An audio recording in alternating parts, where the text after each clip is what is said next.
Bueno, ya estamos aquí con ustedes en una emisión más de Sexópolis y vamos a hablar un tema muy interesante. Es un tema, pues como todos los que hablamos, ¿verdad? Los que venimos hablando aquí en el programa, tratamos de que sean temas que tengan que ver con las dudas que la gente tiene y sobre todo que sean temas, pues, sobre los que puede haber mucha nueva información. Y bueno, vamos a hablar sobre el tema del dinero rosa y que mucha gente me ha preguntado cuando pusimos el tema del programa, ¿y qué eso qué es?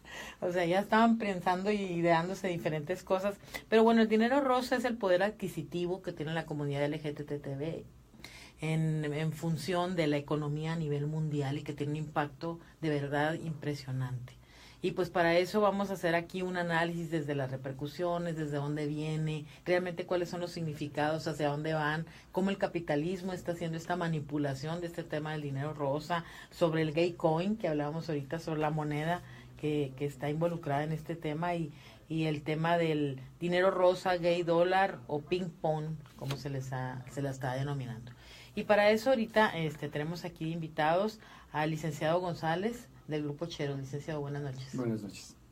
También se encuentra aquí con nosotros el antropólogo Cristian B. Cristian, muy buenas noches. Buenas noches, gracias por la invitación.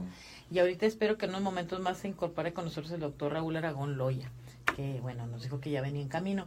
Y bueno, pero es un tema muy interesante y sobre todo porque es un tema muy innovador y muy desconocido, como mencionaba ahorita con el licenciado González, por nosotros, ¿verdad? Pero no por los grupos que tienen que ver con la economía mundial. Licenciado, ¿qué es? O sea, ¿qué podríamos hablar sobre este dinero rosa y por qué es importante tomar este tema? Bien, bueno, es importante porque representa un gran porcentaje de la población mundial, ¿no? En este caso, un gran porcentaje de la población mexicana. Estaba leyendo, el dinero rosa puede aportar, decía la cita, 80,000 millones de dólares al Producto Interno Bruto de México. Esa es la capacidad. Y estamos hablando de una cantidad enorme de dinero y por eso es importante hablar de él, porque le representa primero un gran sector de la población y es una cantidad enorme de dinero.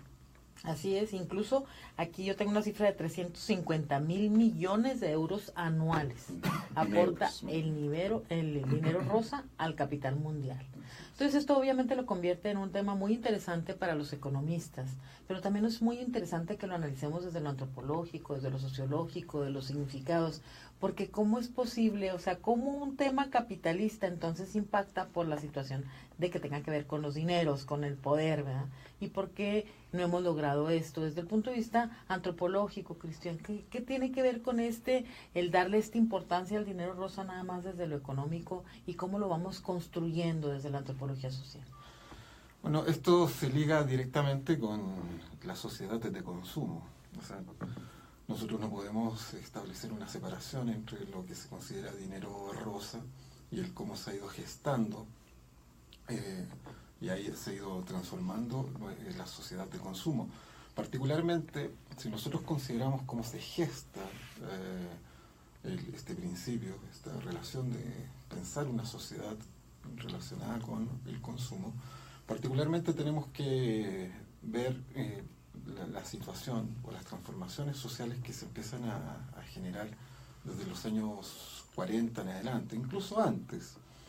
Y hay que considerar que en esa época, por ejemplo, aspectos relativos a la publicidad de los productos, poco a poco van a ir identificando públicos objetivos, entendiendo el consumo dirigido principalmente bajo ciertos cánones, particularmente consumos dirigidos hacia núcleos familiares, con cierta composición, con ciertas, definiendo también cierto ámbito aspiracional, cierta relación con los objetos de consumo ligados al uso o a la ostentación, etc. En esta transformación que se da, es interesante cómo los mercados empiezan a segmentarizar en este caso, los públicos, por decir, a identificar nichos, target, con ciertas necesidades y demandas en particular, estableciendo una cosa muy interesante, un consumo diferenciado en relación a ciertos públicos específicos, ciertos públicos que van a requerir no solo satisfacer ciertas necesidades en particular, sino que también desarrollar el consumo suntuario, ese consumo que tiene que ver con capital excedente. ¿Qué significa eso? Por ejemplo, capital que podemos destinar para la entretención u otros aspectos. Finalmente, como para ser breve, todo esto viene y está ligado directamente con la ampliación de los mercados. Y cómo el mercado empieza en esta segmentación, a identificar públicos con alta potencialidad de consumo. Podríamos considerar que esto es ético. Podríamos considerar que es ético que el comercio, que el consumismo se finque o se fundamente en necesidades de la población sin valorar los riesgos, beneficios desde el punto de vista de calidad de vida.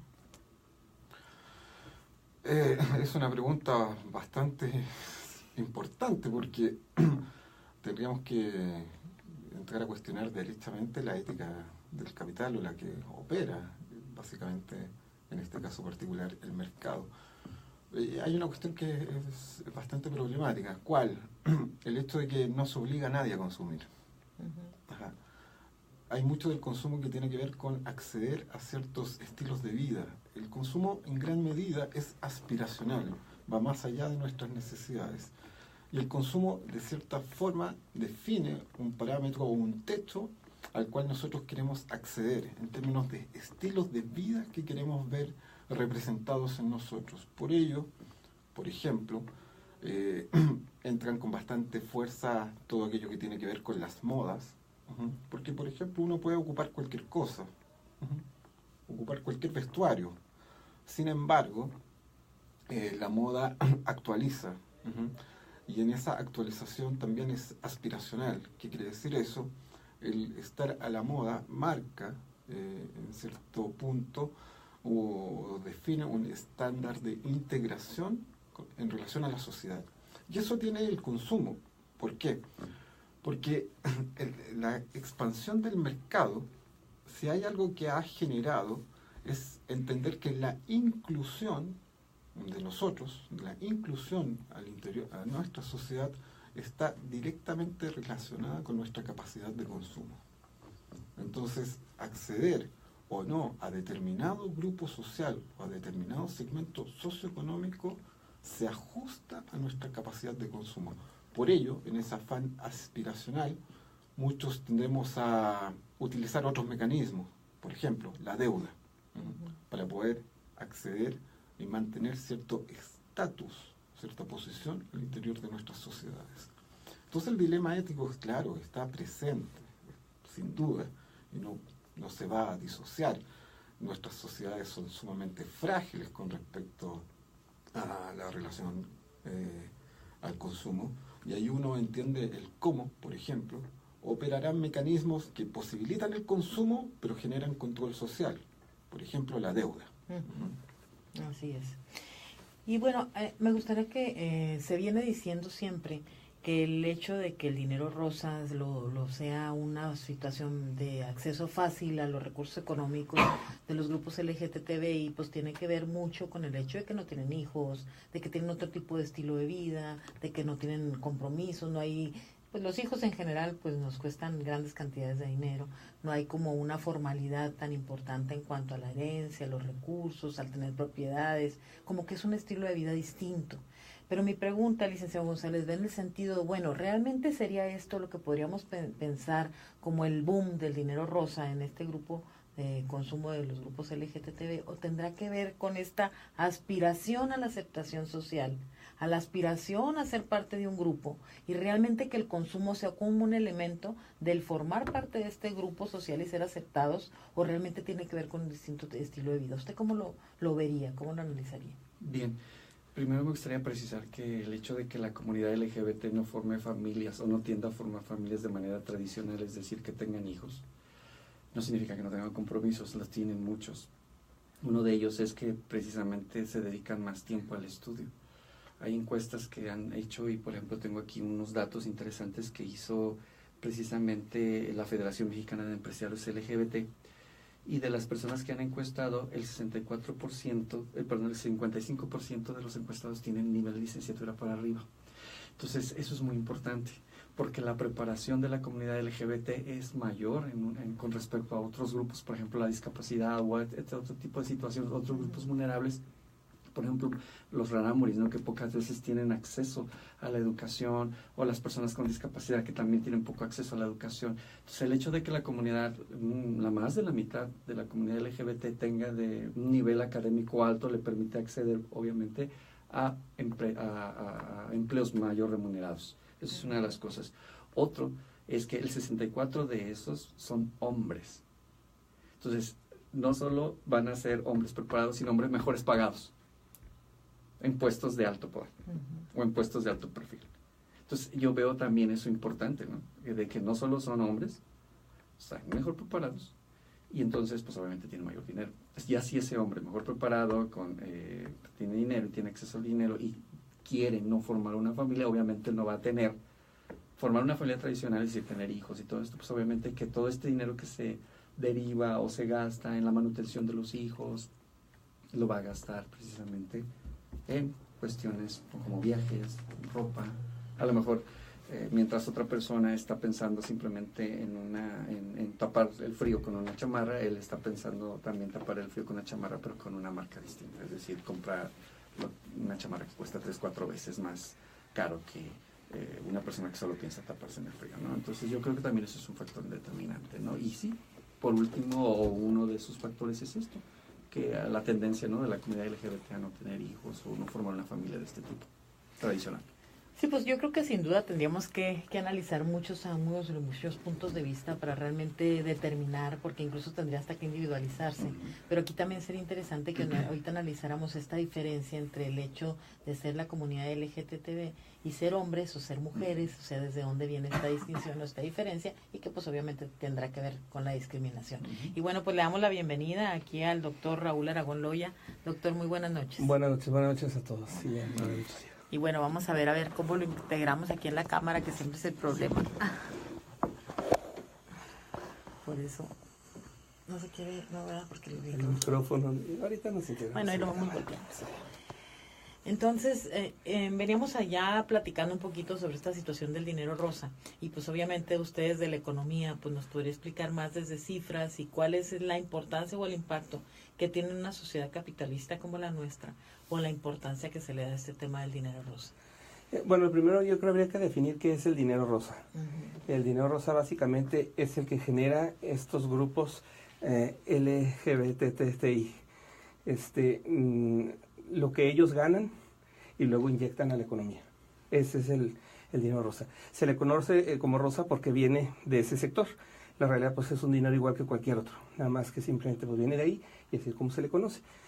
Es importante porque la mayoría de los países en donde hay cierta apertura, estos grupos se han organizado y así como el mercado busca objetivos, ahorita se comentaba estos targets de mercado para orientarse hacia ellos y ofrecer productos, también ellos han determinado que pueden establecer grupos de consumo y orientar sus preferencias a ciertas marcas, a ciertas empresas que son amigables con ellos.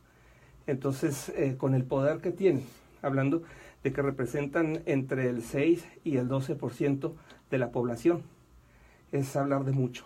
Cualquier segmento que se represente en un porcentaje tan alto y que oriente todo su caudal de recursos hacia cierto mercado específico de consumo, hacia ciertas marcas, hacia ciertas empresas, es mucho el dinero que se dirige hacia allá. Entonces, el poder que tienen es muy amplio, es muy alto.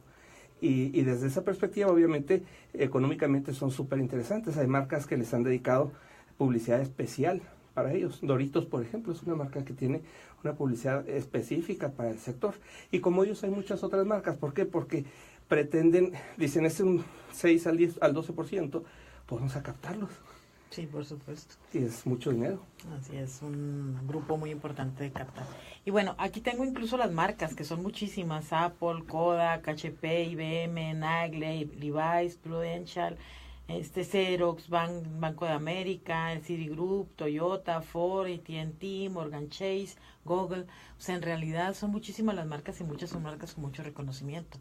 Y estas son algunas. Cierto, y en la medida que el sector cada vez es más focalizado para dirigir sus recursos, en esa medida va a haber más marcas interesadas. Lo que pasa es que desde la perspectiva económica no hay géneros. Es decir, al mercado no le interesa si son hombres, si son mujeres, si son LGBTI o lo que sean. No importa quién compra. Quién compra, así es. Sin embargo, ha habido por mucho tiempo esta situación de discriminación, donde algunos de los productores o de los expendedores, de los vendedores, se mostraban reacios con ellos por el simple hecho de pertenecer a cierto sector, por tener cierto comportamiento, cierta apariencia, y entonces los relegaban o les hacían el feo. Y ellos, a partir de estos que empiezan precisamente a organizar este torrente de recursos para dirigirlo hacia los mercados, hacia los proveedores que son amigables con ellos. Entonces, decir que son amigables no quiere decir que son empresas gay, quiere decir que son empresas que no tienen ningún problema con que la gente que pertenece a este sector llegue a comprar sus productos o sus servicios, y que para ellos los tratan como cualquier otro que llegue, algunos incluso de manera hasta un tanto preferente. Pero básicamente el mensaje que les mandan es: siéntete a gusto conmigo, aquí puedes venir y consumir y nadie te va a discriminar. Entonces, evidentemente, con un sector que ha sido por tanto tiempo segregado, segmentado y al que se le ha atacado, entonces obviamente pues se sienten de repente el dulce de las compañías que les ofrecen esto y empiezan a focalizarse. Y el otro punto es que han organizado su estilo de consumo y se dirigen, son gente con recursos, ya lo comentaban ahorita ustedes al inicio de la mesa, son gente con recursos, pertenecen a este tipo de familias de dos, vamos a llamarlas, en Estados Unidos los llaman los DICs, Double Income, no kids, es doble ingreso y sin niños. Entonces la disponibilidad de recursos para el gasto, digamos, de diversión, de moda, de todo esto, es muy amplio. Entonces estos mercados son los que los buscan mucho, porque saben que buscan marcas caras, saben que buscan moda, saben que buscan este tipo, y son dispendiosos, gastan. Entonces, sí, pues es un mercado muy atractivo para cualquiera. Sí, ahorita incluso platicábamos sobre el hecho de que tanto fuera también el prestarse más al estar acorde a la moda, a lo más aceptable, a lo más precisamente para sentirse aceptados dentro de los grupos sociales. Obviamente es un punto que la situación del consumo pues está tomando en cuenta. Y es muy interesante porque incluso mencionan cómo los grupos de prueba, cuando van a sacar ciertas, por ejemplo, moda masculina con determinado tipo de ropa, los grupos de prueba son los grupos gays, donde realmente ahí es donde se define, porque generalmente consideran que el ser aceptados por los grupos gays va a ser aceptado por los grupos heterosexuales desde el consumo. Entonces esto también es muy interesante, ¿no? Así es.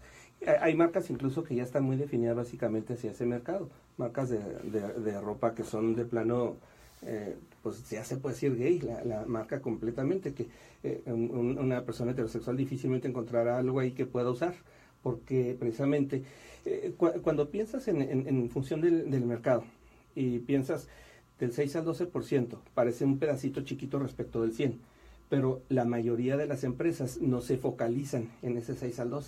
Entonces, si te focalizas en ese segmento chiquito, es muy grande, es un mundo. Ahorita ustedes comentaban los volúmenes de dinero que mueven, es muchísimo dinero. Y si hay unos cuantos, que al inicio así era, que están focalizados ahí con ellos, pues de repente todo el consumo se dirigió para allá. Y son empresas que de la noche a la mañana empezaron a vender cantidades pavorosas de productos y servicios. Ahora todas las marcas vieron el atractivo y empiezan a virar hacia allá, por eso esa lista tan grande. Y cada vez va a ser más hasta que llegue un momento en que prácticamente todas las marcas sean amigables con ellos, y entonces ya se perderá el atractivo, porque pues ya ahora todos van a estar persiguiendo al mismo segmento. Sí, y ahorita que mencionaba esa situación de que las empresas que se consideran amigables con estos grupos, lo que consideraban era el respeto, el ser amigable y la tolerancia. Y me gustaría preguntarle a Christian Beck, desde el punto de vista antropológico, ¿qué elementos toma en cuenta el consumo, las empresas que quieren vender? ¿Qué otros elementos toman en cuenta para determinar un producto, dirigir un producto a un determinado tipo de población? Por ejemplo, aquí, ¿qué elementos cree usted que tendrían que haber considerado para dirigir un consumo de un determinado grupo que saben que le está generando grandes ingresos? Bueno, primero hay que establecer el corte socioeconómico. Efectivamente, es un grupo que podríamos decir está entre el 6 y el 12% de la población, pero entendiendo las particularidades socioeconómicas y socioculturales, es un grupo que pertenece a los quintiles más privilegiados. Ajá. Es decir, no se reparte homogéneamente dentro de la totalidad de los quintiles, sino que cuando hablamos de este grupo que tiene poder adquisitivo, se sitúa en lo que podríamos denominar desde las clases medias hacia arriba. Ajá. Por tanto, hay mucho en términos sociológicos y en relación con el consumo que tiene que ver con aspectos aspiracionales de las clases medias. Por ejemplo, acceso a la educación, como un elemento a destacar e importante. Se caracteriza, como decían anteriormente, no me acuerdo tu nombre. Irán. Ajá. Destaca que son personas con mayores niveles de educación. Por tanto, directamente relacionados con un mejor acceso a empleo. Tienen no solo una importante relación con respecto a las modas. Ahora, eso podemos decir que es transversal, no se sitúa en un grupo específico, sino que la relación con la moda está básicamente relacionada con el poder adquisitivo. Hay una cuestión que es bien divertida que se da en relación a eso, que es tanto nuestro afán por la moda que podemos ocupar de la versión original o la pirata. Pero que sea la que sea. Pero básicamente nos vamos a diferenciar por el uso de la cartera Louis Vuitton pirata o la Louis Vuitton original, pero básicamente constituye el mismo objeto. ¿Qué quiero decir con eso? Que en algún punto en esta disputa por la inclusión a través del consumo, la piratería ocupa un papel muy importante en ciertos segmentos que quieren. No se disocian de otros grupos sociales, como por ejemplo los hipsters, en la aspiración por el uso de tecnologías. O sea, hay eso es compartido en cierto punto, pero la tecnología, entendiendo la actualización tecnológica, y ahí hay una cuestión muy interesante con respecto al mercado, que hay una integración muy significativa con respecto a la idea de obsolescencia. ¿Qué tiene que ver eso con respecto a la tecnología? Que al poco tiempo nosotros consideramos que ya está obsoleta, es decir, eso permite la actualización de los dispositivos de comunicación o las laptops u otros en términos de una obsolescencia que no es necesariamente en términos de uso, sino que más bien es en términos de tendencia. En situación de necesidad, ¿no? No, yo puedo ocupar una laptop. El anterior puede cubrir las necesidades. Exactamente, pero lo que necesito constantemente es la actualización a propósito de la integración de una idea de obsolescencia. Y eso es interesante porque los grupos funcionan mucho, por ejemplo, aquellos elementos que dan cuenta de nuestra actualidad con respecto al consumo. Por ejemplo, los dispositivos celulares.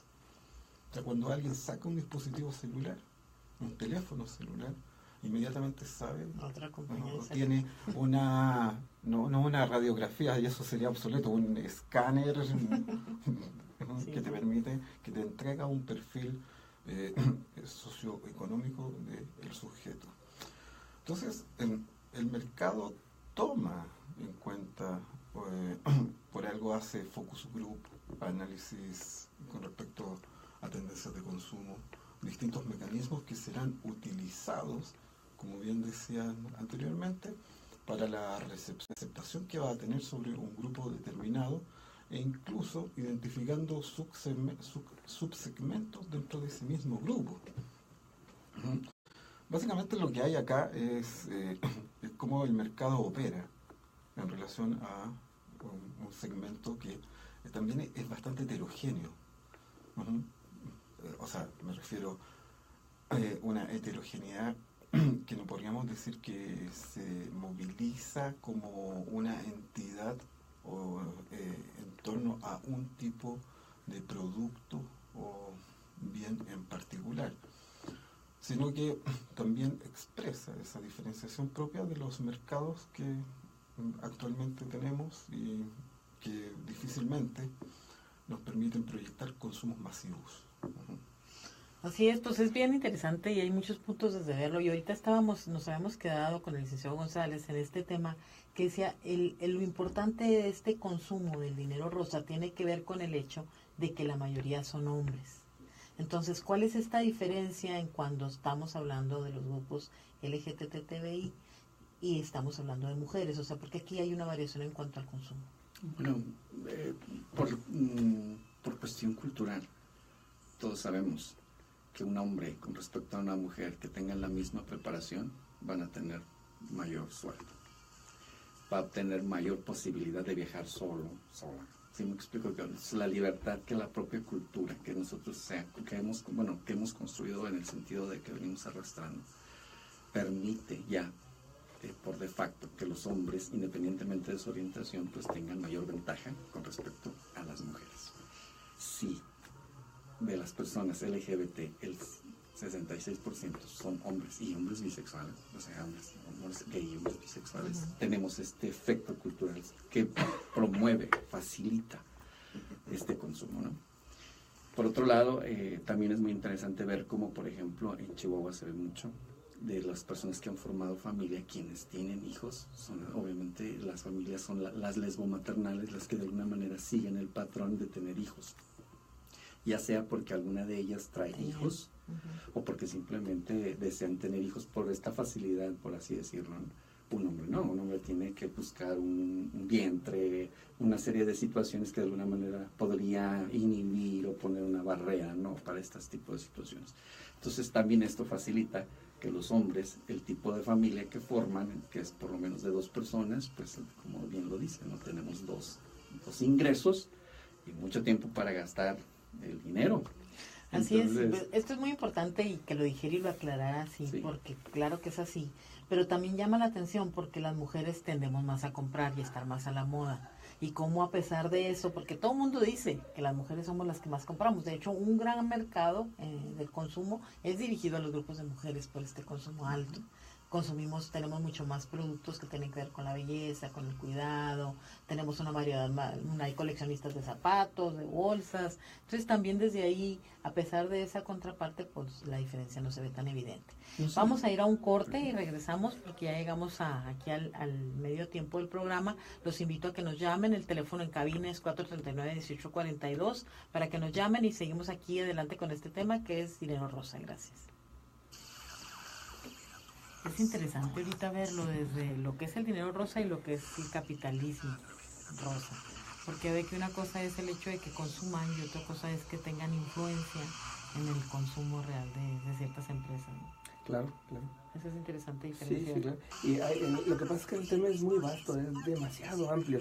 Desde las implicaciones, digamos, en las adopciones, por ejemplo, que es un tema que es a lo mejor para agarrarlo casi solito porque tiene un chorro de aristas, hasta ya se metieron a las monedas con J-Coin, sí, que son los Bitcoins desde el 2010. Así es, entonces ese es un tema también que es muy interesante porque están funcionando ahorita, entonces, y han tenido sus problemas, han hecho varios intentos para usar estas monedas digitales. Y ese es otro punto muy interesante de la problemática que han enfrentado. El tema es muy interesante porque cuando hicieron con este rollo de las Bitcoin se percibió como que se estaban aislando, entonces les salió al revés. Y vaya, es un caso de análisis.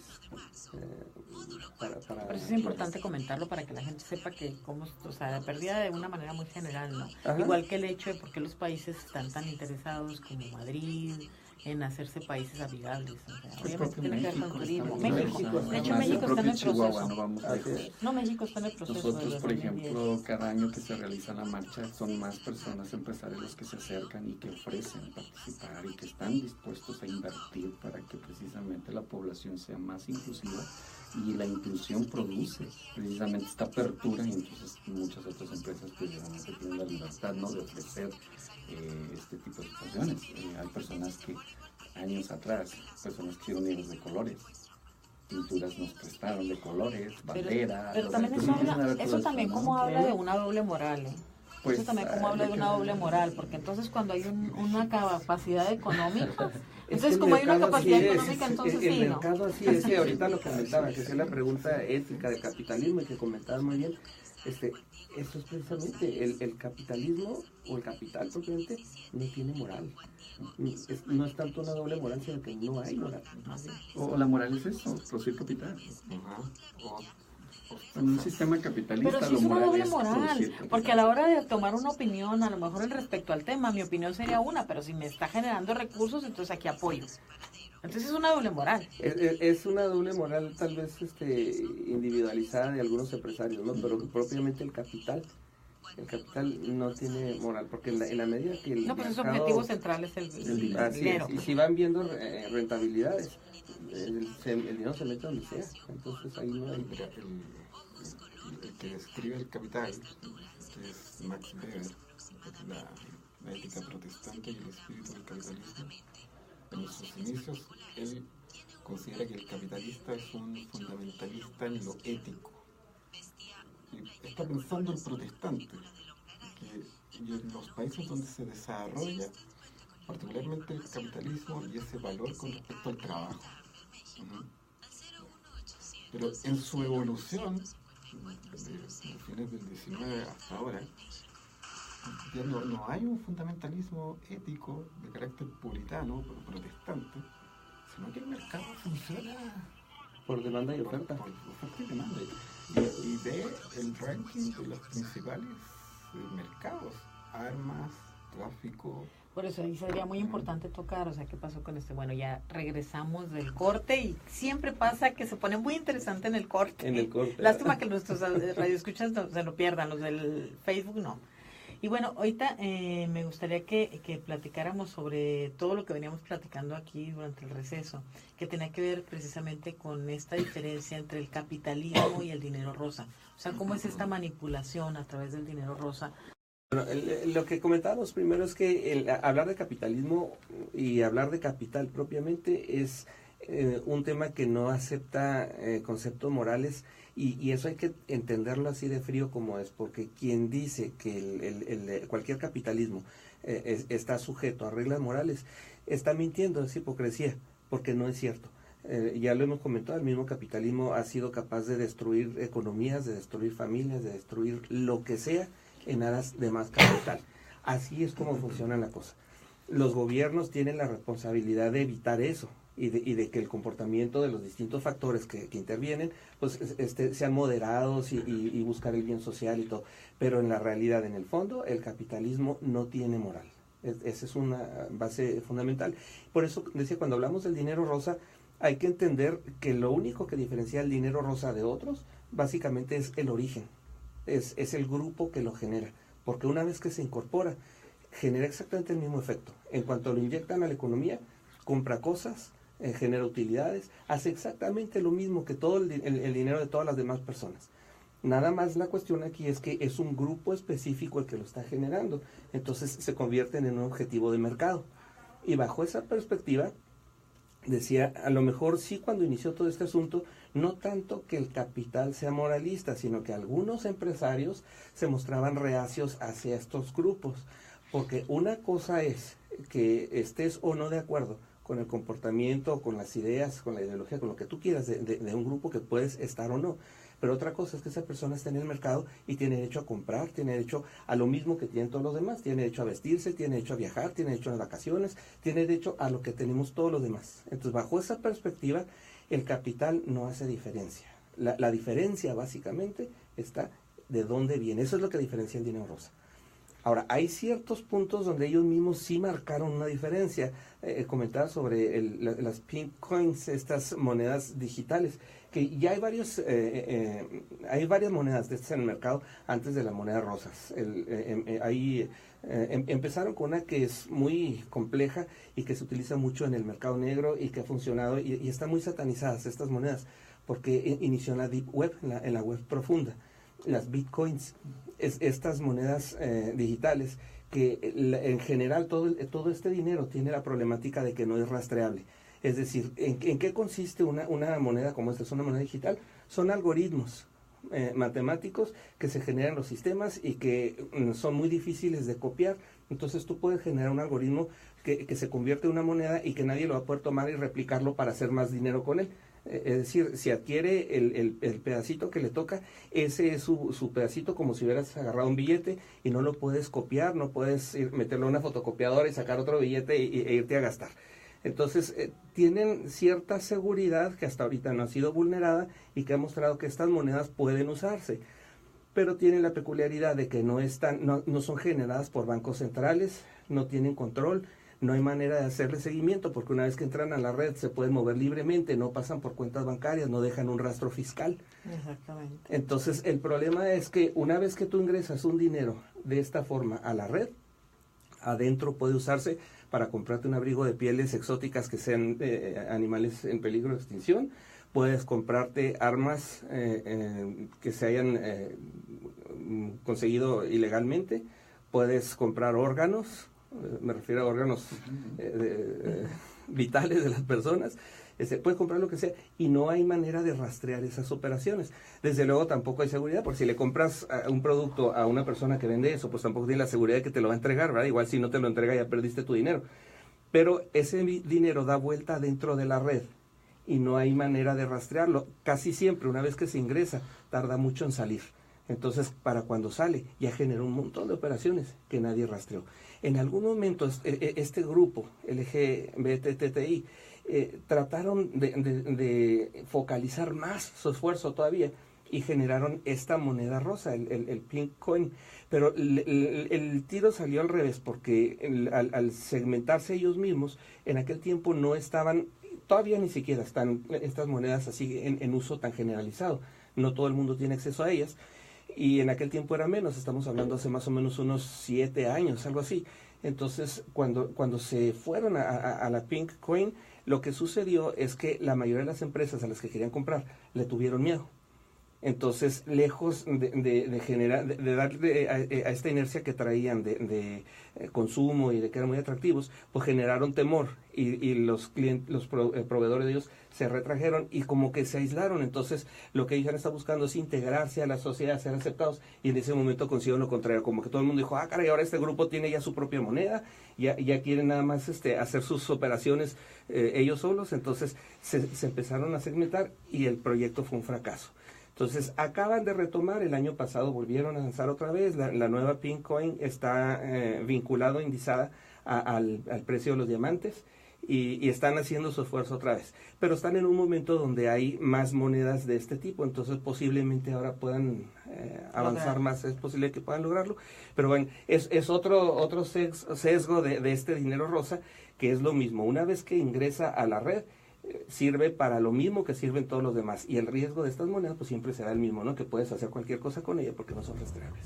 Sí, también aquí un tema muy interesante y que me gustaría preguntar al licenciado González es, ¿cómo considera usted que viene impactando la situación de los movimientos LGTBI con esta situación del dinero rosa? O sea, ¿cómo siente que esto impacta, que esto les da fuerza, les disminuye, los conflictúa? ¿Cómo siente que viene impactando este tema? Definitivamente, yo creo que me gustaría responder con una frase. Dice, la igualdad puede ser la causa y a la vez el efecto de la prosperidad de nuestro país. Y ese es uno de nuestros lemas. Nosotros buscamos la prosperidad del país a través de nuestra inclusión. Sabemos, conocemos nuestro poder adquisitivo. Y nosotros estamos dispuestos precisamente a seguir construyendo con nuestro país a través de nuestro poder adquisitivo. Pero para ello necesitamos precisamente la inclusión. Que haya leyes, que haya normas, que no nos persigan, que no nos exterminen. Entonces, por supuesto que sí, o sea, estamos dispuestos y buscaremos precisamente cada día más consolidar esta, nosotros llamamos igualdad e inclusión, esta prosperidad, ¿no?, conjunta. Porque si nos persiguen, si nos exterminan, si nos obviamente inhiben que nosotros gastemos, no podemos viajar, no podemos ir a algún bar con toda seguridad. Entonces, somos conscientes de esta situación, vivimos en un sistema económico y lo sabemos manejar. Entonces, yo creo que esto es, ya de aquí, que si esto tiene un efecto, que si esto es bueno, esto es malo, yo creo que queda, como dijo bien el doctor, ¿no? El hecho de que con esas monedas o con ese poder adquisitivo ya se haga algo así o algo de otra manera, bueno, ya queda de cada persona, pero no es inherente en sí, o sea, el dinero es neutro, por así decirlo, ¿no? Ya con lo que tú compres. Sí, el dinero es dinero. Sí, el dinero es dinero, ¿no? Tenga. Entonces, en ese sentido, Yo no lo vería como un peligro ni como un riesgo, al contrario, como una oportunidad. Y así lo está presentando el Consejo Nacional para Prevenir y Eliminar la Discriminación. Hay toda una disertación en la página en donde precisamente él recomienda a la presidencia de la República y le dice los números y las ventajas. Una de las cosas que nos llamó mucho la atención y que los grupos no nos gustó tanto que nos manejaran en lo económico, ¿no? Porque nos van a incluir porque tenemos como derechos y porque frío. somos personas. No porque tenemos no porque tenemos dinero, pero entendemos que el dinero es uno de los lenguajes, ¿no? Entonces, bueno, si por aquí vamos a conseguir lo que por derecho nos pertenece, ¿no? Inherentemente como personas, bueno, es una vía, es un camino, pero el mismo gobierno a través del Consejo Nacional para Prevenir y Eliminar la Discriminación lo hace. Y lo Sí, entiende. lo que pasa es que lo que mencionábamos ahorita, a mí de hecho es como en un momento dado el conocimiento de la población, de que sepa que está sucediendo esta situación, pues es muy importante, porque entonces, pues como nada más voy a incluir a alguien porque tiene dinero y no lo voy a incluir como ser humano, Así como es, persona, como así es. una Así persona es. digna de derecho. Así es. Entonces yo creo que precisamente desde ahí es donde está impactando, porque entonces esto está haciendo que Yo vaya creo siendo una situación de que conciencia, a lo aunque sea por mejor convencimiento. Uno de los posibles riesgos podría ser que aquellos grupos que posiblemente no tuvieran este poder adquisitivo podrían estar en la lista última de la inclusión, Se ¿no? rezagaran más, ¿no? Desde una perspectiva así como la que estamos hablando, ¿no? Posiblemente podría ser un riesgo, sí. ¿Cómo lo ves? No, a mí o sea, fantástico. O sea, por la complejidad del tema. Yo estaba recordando un par de cosas. Inicialmente, un trabajo de Néstor García Canclini, que habla de ciudadanos a consumidores.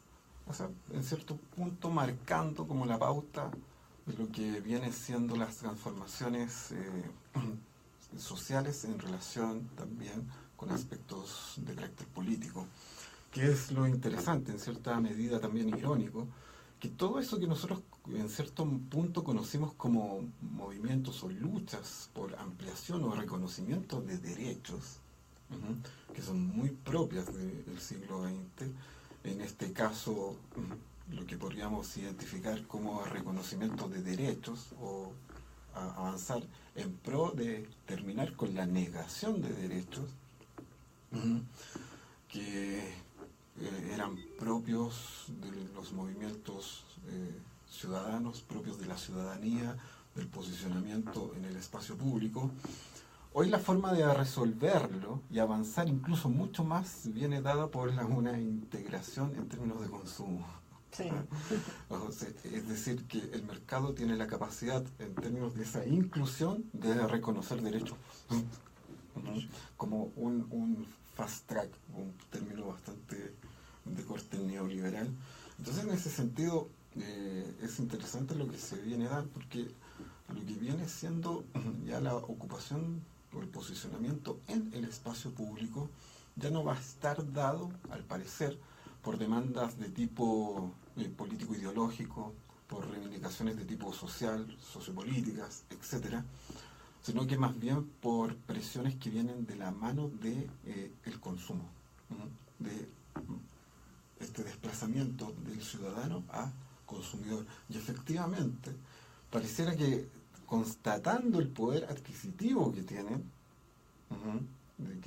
este grupo importante de la población, al parecer sería más viable ampliar derechos en función de su condición y su capacidad adquisitiva que lo que podríamos decir una reivindicación en términos de derechos. Derechos humanos, ¿no?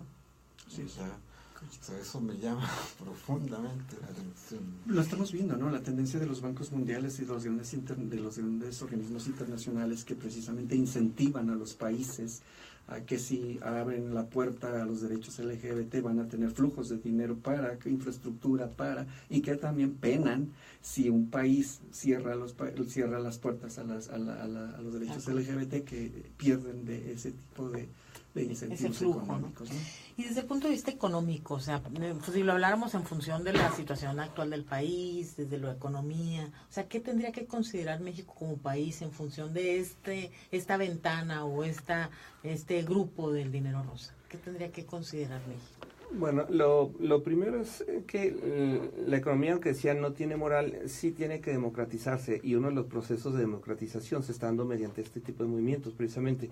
Yo no creo que debamos ir más allá de una reivindicación y de ubicar los derechos en igualdad que todos los demás, porque ciertamente el problema es que estos grupos han sido discriminados y se les han limitado derechos. Entonces, son seres humanos como somos seres humanos, como son seres humanos todos los de otros países, como son seres humanos todos los demás. Entonces, no hay razón de limitar a nadie, como tampoco hay razón de darle más derechos a nadie. Sí, porque discriminaríamos al resto y volveríamos al mismo círculo, ¿no? Así es. Entonces, es muy interesante que un factor sin moral, como es el capital, esté definiendo aspectos de moral, como es la aceptación a un grupo que ha estado limitado. Entonces, pues sí, es increíble, pero así es. A fin de cuentas, es el poder de don dinero, ¿verdad? que es real, y de alguna manera podemos decir que este grupo tristemente está comprando su derecho, porque eso es lo que está ocurriendo. En la realidad están comprando su derecho a la igualdad, porque muchos les están abriendo las puertas por lo mismo. Bajo esa perspectiva, a mí me parece, toda esta agenda no se genera en el país, efectivamente es una agenda que viene de fuera. La ONU la promueve mucho. Y hay que señalar también que a nivel mundial, y nuestro país está siendo afectado directamente por él, hay muchísimos de los políticos, algunos salidos de closet, otros no, pero la realidad es que hay muchos ubicados en posiciones clave que pertenecen a estos movimientos y que están presentes formando parte de esta agenda que viene internacional y que están dando cabida, están dando entrada a esta situación. ¿Qué es lo que tiene que hacer el país? Bueno, por un lado, el tema es muy delicado porque hay que diferenciar los aspectos morales. Ha habido discusiones fuertes respecto de la familia, respecto de las adopciones, cosas por el estilo. Eso es una cosa. Y otro es el aspecto económico, que abre un potencial tremendo una vez que se reconoce. Y lo importante bajo la perspectiva económica es que, bueno, reconocido, se abre la puerta y es un detonador, es un motor para detonar la economía. Ahora lo que hay que hacer es cuidar la otra agenda para ir encontrando los puntos de coincidencia e ir asegurándose que se den estos derechos sin excesos, ¿verdad? Sin pasarse más de la cuenta, sin que a nadie se le dé más, pero tampoco se le quede de menos. Este es el punto donde tenemos que lidiar ahora en el país. Y estamos en un punto crítico donde ya la discusión ya llegó. Ya no la podemos aplazar y lo que hay que hacer es entrarle al tema. Trae el incentivo de la parte económica que, insisto, es lamentable que prácticamente están comprando sus derechos porque se les reconoció a partir del potencial económico. Pero bueno, de alguna manera tenía que iniciar y ya inició, entonces ahora lo que hay que hacer es buscar esos equilibrios. Equilibrarlos sobre todo. Bueno, pues nos queda muy poco tiempo, entonces les voy a pedir a que cada quien nos haga un comentario final, que la gente se quede, se lleve eso y nos den sus teléfonos, contactos donde la gente pueda contactar o comunicarse con ustedes. Cristian Beck. Una última idea.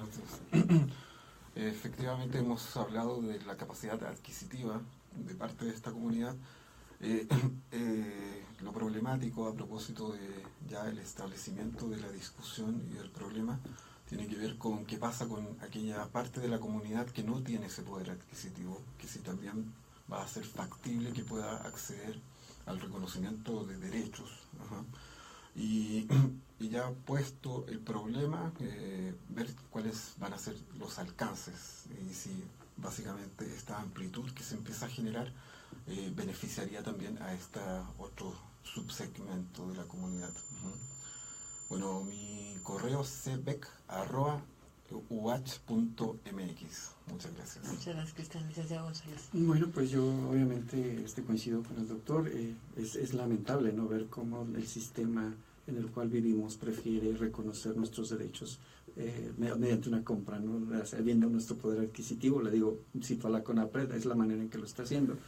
Obviamente nosotros lo entendemos, pero obviamente seguiremos luchando para que efectivamente nuestros derechos sean reconocidos también por lo que somos, ¿no? Como personas y como cualquier otra persona. Y coincido también que aquí el reto es mantener este equilibrio, ¿no? Entre todas las personas y que todos podamos gozar de todos los derechos al mismo tiempo, sin excesos. Hay que buscar un equilibrio, por supuesto. Todos somos ciudadanos. Y yo creo que, ya apegándome al tema de lo económico, pues México tiene esta oportunidad de aumentar, ¿no? El PIB o fomentar esto, y creo que es bueno, habría que pensarlo bajo es muy concienzudo, exactamente, pero habrá que pensar. Y el tiempo llegó. ¿Sus teléfonos? El 614-353-3212. Doctor Raúl Aragón. Pues muy interesante me pareció a mí la mesa. Hay puntos de vista que nos dejan ver que hay muchísimo más todavía. Sí. Es un tema que hay que meterle mucho más tiempo. La parte económica, que es la que quisiera yo tocar, para no dispersarme demasiado, hay un filón ahí muy interesante para los empresarios. Yo lo que quisiera es llamar la atención primero, no hay que tenerle miedo al dinero rosa, porque es dinero igual que todos los demás dineros, exactamente igual. Lo único que tiene es que tiene un origen de un grupo, como pudiéramos hablar del grupo de Boy Scouts, o como pudiéramos hablar del grupo de políticos, o de donde sea. A fin de cuentas es nada más un grupo que está generando un potencial económico, y que es un potencial interesante que las empresas, muchas ya visualizaron, y que esta es una tendencia. Entonces, es un mercado que es interesante. No necesitas producir cosas para gays, nada más tienes que ser amigable, y ser amigable quiere decir reconocerle los mismos derechos que se le reconoce a todo el mundo, así de sencillo. Entonces es un tema muy interesante que te genera una óptica de inclusión, una óptica de sensibilidad social, y que si lo maneja correctamente el Estado, pues te puede dar para detonar mucho y ir manejando de a poquito la inclusión en lo económico, y aparte todo lo demás. Y yo, el último punto que sí me gustaría que si alguien quiere opinar, pero yo creo que esto nos demuestra que somos un mundo consumista, porque también los derechos de las mujeres a través del empoderamiento han sido a través de la fase económica. En cuanto la mujer empezó a tener una participación económica, un recurso económico, empezó a tener cierto reconocimiento de sus derechos. Entonces esto nos convierte en que los resultados sociales tendrían que ver con el consumo, y entonces eso me parece terriblemente deshumanizado. O sea, la verdad es que me pone mucho a pensar, a reflexionar sobre que vivimos en un país o en un mundo en el que cuesta mucho que la gente reflexione. En un mundo, y es triste porque los derechos muchas veces se compran, no se adquieren. Entonces esa es la realidad. No, pues es una demostración. Y una cosa bien interesante es que hay una idea generalizada de que las mujeres son más gastalonas que los hombres, y no necesariamente es cierto, ¿eh? A lo mejor compran más productos, pero compran muchos productos que son, digamos, sí, y que circulan mucho más rápido. Por lo general, unos zapatos de mujer cuestan menos que unos zapatos de hombre, y se pone uno a hacer el cálculo, y las mujeres usan muchos consumibles que le van dando vuelta y vuelta, pero luego el hombre se pone a ahorrar hasta que se compra el Mustang, y luego le busca el estéreo, y entonces en la realidad consumimos menos cosas, pero somos más ostentosos. Entonces habría que ver ese análisis. Hace ratito que le estoy dando vuelta también a la cosa, está un poquito en el aire eso de que las mujeres son más gastalonas, no necesariamente. Ay, qué bueno que nos defiende, eso tiene mucha razón. Yo estoy completamente de acuerdo, yo creo que en muchos sentidos nos dejamos llevar, y a veces no tenemos la estadística. Hasta ese sería un tema muy importante para el programa. Pero sí, yo sí me quedo mucho con comentarle, decir esto a la gente, o sea, que nos quedemos mucho con esta reflexión, o sea, ¿cómo es posible que no podamos profundizarnos en el análisis y en el conocimiento o reconocimiento del otro, o en la equidad o en la igualdad, desde la reflexión? Tiene que haber una situación que tenga que ver con el dinero, con la economía, una situación que se me parece tan fría, para que realmente se genere un cambio. Entonces eso me parece así como que bien impactante. Y bueno, pues yo creo que es un tema muy interesante. Yo espero que la gente que nos esté escuchando se quede mucho pensando y reflexionando en este tema, y sobre todo que tenga el conocimiento de que existe, porque ni idea teníamos muchas veces en función de que existía una moneda, ni de la economía, ni de lo que estaba sucediendo, y pues yo creo que esto nos sitúa mucho en una realidad social. Y bueno, pues les agradezco a toda la gente que nos están escuchando, a ustedes que nos acompañan. No nos dé su teléfono. Mis redes sociales, sí, en Twitter, @Raúl Aragón Loya, en Facebook, @Raúl Aragón L, y también www.raularagón.com.mx. Pues muchas gracias, les agradezco como siempre que nos hayan acompañado. Yo soy la doctora Blanca García de la Cadena, y mi teléfono es 614-223-1094. También los invito a que nos escuchen o nos busquen en la página del programa, que es Sexópolis con doble hacia el final, donde pueden escuchar estos audios y este programa y los audios de los programas anteriores. Muchas gracias por acompañarnos, y que tengan muy buenas noches. Buenas noches. Gracias.